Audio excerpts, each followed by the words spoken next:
How to delete profile picture on Instagram completely. Hi everyone, this is Kate and welcome back to another video. And on today's video, we will see how we can delete profile picture completely on Instagram.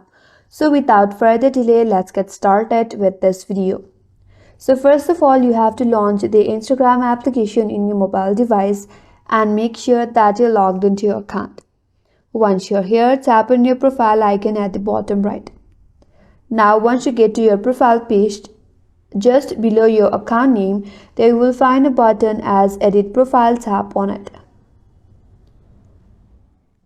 Now in order to delete your profile picture, tap on the option as Edit Picture or Avatar. Now from this pop-up box in your interface, tap on Remove Current Picture. And now your profile picture is completely deleted from your account. And that's all for today's video. Hope this video was helpful, and if you're new to our channel, consider subscribing.